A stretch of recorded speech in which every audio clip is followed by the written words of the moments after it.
Hi, I'm Tony Russo, and this is a Bagel Manifesto, where I share stories about coming to terms with belief, culture, and the profound sense of loss that nobody really cares about bagels anymore. In this episode, I want to talk a little bit about QAnon and the Satanic Panic. I'm the author of Dragged into the Light, Truthers, Reptilians, Super Soldiers, and Death Inside an Online Cult, which was a look at a specific QAnon-style cult. The research and interview process gave me access to the rise of what would become the ideology we associate with QAnon. Writing the book was a particular experience for me because I spent so much time getting to know the ins and outs of this conspiracy cult that I sometimes forget that not everyone is all the way up to speed.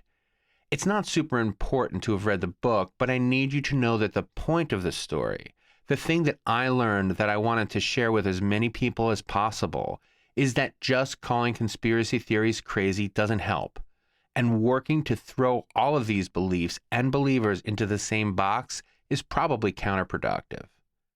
These people know what the mainstream thinks of them, and they do not care. I'll go further and say that being looked down upon by the mainstream is essentially where they get their will to continue prosecuting their theories about the world. They feed on this fantasy that they're being persecuted, and that persecution complex keeps them motivated. Movements like QAnon are great examples of this. I think of QAnon as an umbrella, though, a lifestyle more than a strict set of beliefs. Just as the catch-all Christianity includes storefront praise centers as well as the Catholic Church, multiple QAnon followers have multiple interpretations about the hows and whys of specific conspiracies. It was one of the things I first noticed when I was researching. There's more and more talk about how the rise of QAnon feels like the Satanic Panic of the 1980s, let's say, but if I'm honest, that idea feels blog-driven, tapping into both nostalgia and current events. The Satanic Panic was fundamentally different. The only real similarity is an obsession with pedophilia rings, but I'll get to that in a minute. QAnon supposedly dates from around 2017, which is fair, I guess, but Sherry Shriner, the prophet at the center of my book, had been spouting the conspiracies attributed to QAnon since not long after the turn of the century, and she was by no means alone. So while we don't have a firm or a super firm date on QAnon, the truther movement it encompasses was born on September 12, 2001. That is a hard date.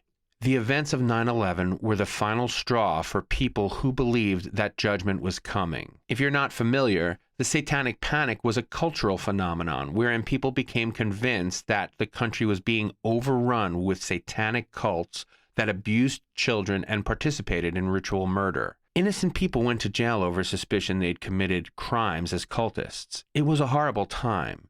It's really a horrible time whenever the Christian right decides to force its kookiness on the rest of us. But it was a different feeling altogether. The Washington Post ran a story a while back that suggested pervasive child abuse among members of the religious right was the engine that kept this trafficking story running. As it turns out, a pedophile is much more likely to attend your local house of worship than your local smut store, say, or your local House of Representatives.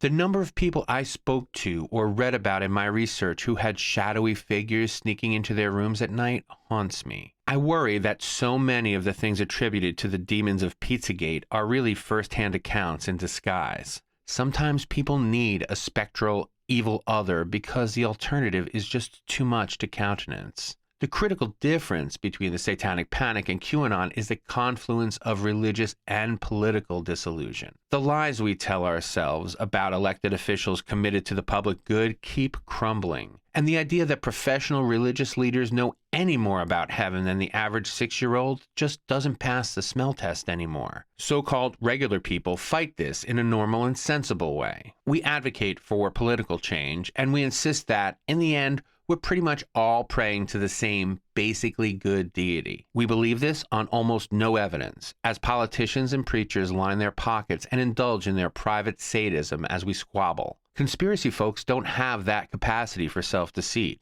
They're from a good and evil, black and white reality. When a person with that attitude discovers that both America and religion are lying to them, they need it to be for a bigger reason than weakness in small, petty, avaricious men. Just as with the shadow lurking in the late-night quiet of the child's room, the horror is so much easier to face when it is inhuman and unknown. QAnon is not merely a dangerous fad. In the coming year or so, it may become a laughable, if tragic, label, but the ideas behind it are too tenacious to fade as the Satanic Panic did. The difference is that whether people believed the country was being overrun by Satanists was kind of a matter of opinion. That is, the people who believed in it were predominantly Christian, so satanic cults were already part of their culture. For them, something they believed in could still be different from who they were. That is not the case with our increasingly tribal culture. Who you are is very much what you believe. And when you're bound to that worldview, there's no good way out. Think of it this way.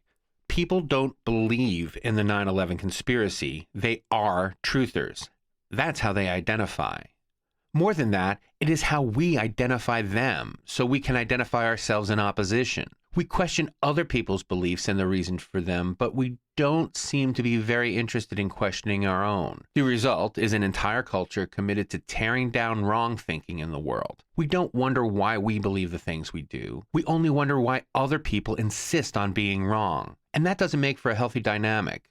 The trickiest thing in writing about cults, or religion for that matter, is how often people focus on the content of people's beliefs rather than the reasons they come to have them. In the case of QAnon, we're not talking so much about a commitment to proving that, for example, the 9/11 attacks were an inside job or that pedophiles are loose in Washington, D.C., so much as being part of something bigger than oneself, of having a mission, a defining purpose. This isn't something that can be dismantled by facts.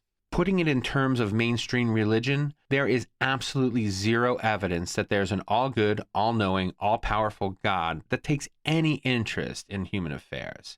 Either God lets children get raped, or he can't do anything to stop it. This might not mean that there's no God, but it is a fact that we have to actively ignore or make excuses for if we're going to continue claiming that God is all-good and all-powerful. In politics, people we have an affinity for always do their best against the evil, irrational opposition. Ours are never the slimy money grubbers and dissemblers. The Satanic Panic was a semi-predictable mass hysteria that is always going to bubble up in a religious state. As lots of people have pointed out, it is almost a kind of cycle or a wave that is part and parcel of religious fanaticism touching the mainstream. That's not what's going on with QAnon. QAnon is deeper. It's a reaction to an unconscious realization that our power structures have failed, that there is no safety in community.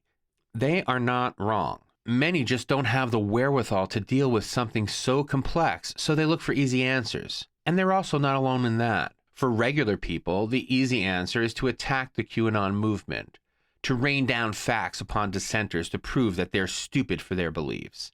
The result is two opposing sides accusing one another of ignoring the evidence while making the fight not about how we should live together, but rather about why people are stupider than us. I talked about this on the Vice TV documentary series, The Devil You Know, Season 2. I think it might be the most salient thing I've said about conspiracy theory culture, so I'm just going to repeat it rather than try to reconstruct it.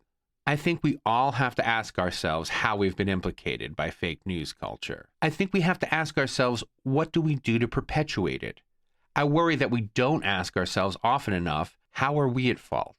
How are we the problem? Sherry Shriner is like a lump in our breast. She isn't reflective of what we are like, but she's an indication of how awful we can be. The fact that any of these conspiracy people get the kind of traction they get is a symptom that we're not paying attention to. And the symptom is that we don't have people in charge that we can trust. Conspiracy theorists in that light are more like just an early warning bell. There are bad things coming and we need to deal with it. You know, I don't love our odds, but before we just dismiss this as crazy people killing crazy people, we need to recognize that it's an alarm bell going off and that we ignore it at our own peril. So, what do you think? Even though I've been the only one talking for a while, I'd love to get your impression.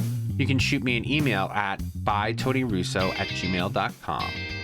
If you want to send along a voice memo, I'd be happy to replay it and comment on it. If you'd like to support the show, consider signing up for my newsletter at abagelmanifesto.com.